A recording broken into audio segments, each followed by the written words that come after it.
I wonder what Oz is gonna make today.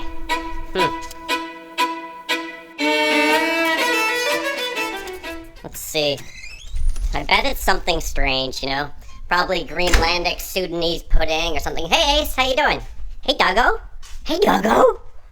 Let's see. I wonder what he's got. Okay, let's see. Hi, fellow Hearthster. How are you doing? You just caught me getting ready for lunch. I always get ready for lunch in a completely clean kitchen with everything already laid out before me. And here's my dog coming in. There's Maeve. Say hi. And Ace. All right, come on. Come a bit farther forward. I'll show you what I'm doing. So I've just got the Instant Pot filled with a bit of water here. And I'm going to use a pot and pot method. What I'm making for lunch is hull-less barley. And I'm going to fry up a few chicken livers and make it nice and savory. So I've got a cup of the rye grain here, and just a little bit more than a cup of water. I don't like it to be too runny.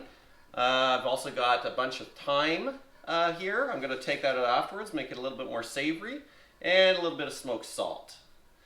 So that will all go into the Instant Pot. So I'm just going to put the trivet in. I'm going to put the grain in over top so it can steam. Seal the pot here. I'm going to put it to sealing mode. Turn it on to manual, and I'm going to cook it for half an hour. And we'll see how that works. And we'll come back in a couple minutes and see how that is, and we'll fry some chicken livers, and we can have some lunch. Oh, it's starting up. What I was thinking before you came in, I should really make some sort of maybe a Sudanese Greenlandic fusion dish. What do you think I should use?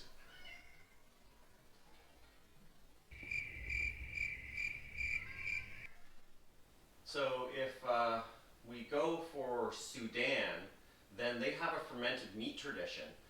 Greenland also has a fermented meat tradition. Like, have you ever heard of that dish where they take a seal and you cut it open and you stuff it with seabirds and then you bury it and let that ferment? So there is some interaction, or not interaction, I guess, more like a similarity between some of the dishes of Sudan where they ferment meat and some of the fermented meat dishes of Greenland. Oh, hey Hearthster, do you hear that? I think that might be the Instant Pot. Let's go open it. All right, whoa! Watch out! If you slam the top of this Hearthster, it can open. So you want to just vent it regularly with your face out of the way. Holy macaroni. Can you see over there, by the way? Here, I'll push it to the other side of the island so you can see better. There we go. Got to get rid of all that steam. This is what makes Instant Pot cooking exciting. But it's also safe too, because unlike other pressure cookers, sometimes you're worried about the valves and stuff like that, but I've never seen you worried about the Instant Pot. Oh, I better turn it off too.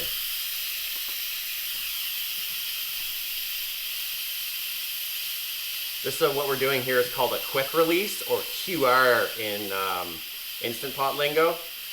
You can also do a natural release, which means you just wait while it's on sealing mode for the pin to drop. But I get impatient, so in case the pin's stuck, I sometimes hit it like this before it's done. Like, come on.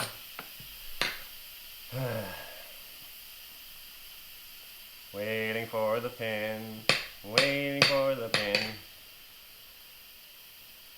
So boring. I want my food.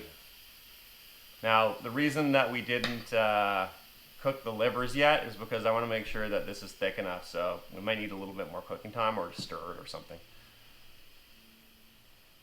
Getting closer. Yes!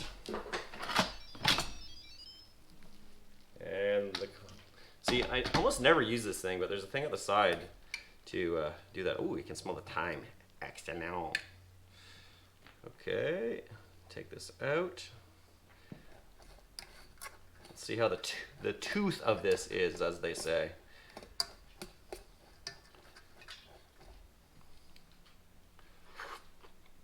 Oh yeah, perfect.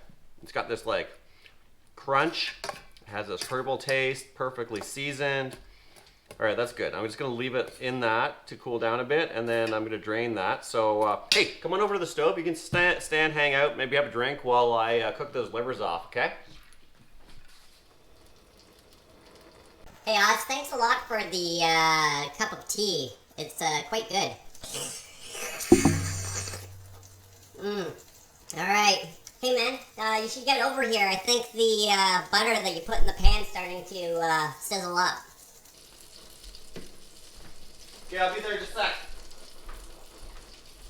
All right, it's ready to go. Okay, so all we got to do is fry the livers lightly. So I got about 3 chicken livers here. That should be enough for a snack. I don't usually eat a lot for lunch, but I like cooking them on a high heat here. But you see this stuff here? This is cool because this is actually leftover from another episode. It's actually something we had at the tasting for the Hail and Horn gathering, and it is leeks mixed with apple and vegan ghee, and it's going to be what we're going to call a Cinder Folk Apple-Flesh, because we have the apple flesh that everyone loves, but that is only good for the meat eaters, so we wanted something for the vegans as well. And this is frickin' fabulous. So it is cutting corners a bit because it's not an actual dairy product, but it has the exact same consistency and taste. It's vegan ghee is what's used throughout parts of India as a substitution for people who are vegetarian or vegan, I should say. And they use it in their cooking all the time, so they're really good at making it taste realistic. So it's actually quite yummy. And what we did was we actually took the leeks and heavily fried them, almost charred them with liquid smoke, and it comes out frickin' amazing. So it's almost like a bacon. It doesn't taste exactly like it's not exactly like apple flesh. It's a different dish, but holy mac, is it good. So this should come out a little bit sweet from those apples. That's pretty exciting with all the flames coming out there with the spattering of fat. Now there's sort of 2 theories on liver. A lot of people like it with a little bit pink on the inside and sort of tender. I, however, like mine more cooked because a bit harder so that it crumbles. A lot of people like that soft texture, but for some reason, I don't know, I just like the harder texture. It's just my taste, so that's what you're getting today too. But when you're back at your own hearth, my fellow Hearthersters, you can of course make it any way that you want, right? So you like my tiny cast iron pan? Like this thing's so small, it's like a 1-egger. If you make an omelet, you can use 2 eggs, but it's perfect for this kind of thing, like small snacks. I also use it for tadka, which is taking fat and getting your spices tempered in it, and that's a step that they do in a lot of Indian cooking. So I like to do that with this pan too.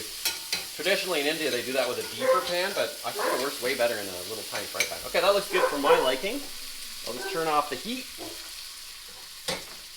and I'll serve this to you and me. I know you didn't want quite as much because you said you had to go for lunch after this, but so I'm giving you the smaller one. Okay, feel free to have your first bite. I'm just going to see what the dog was barking at.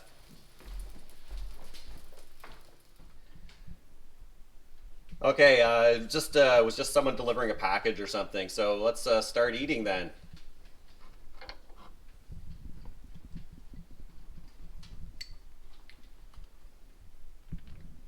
So what do you think? The meat's really tender, but the oats are kind of crunchy or whatever they are. Yeah, well, it's Barley? it's barley. Yeah, so I was showing you that before. It looked like oats, but I know you forget things all the time. So it's hull-less barley this time. It's the first time I tried it, and the chicken livers that we've been wanting, and a little bit of smoked leeks.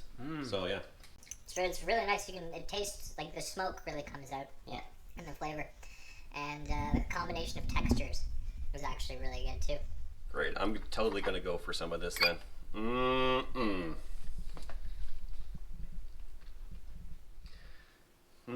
Yeah, this is really good.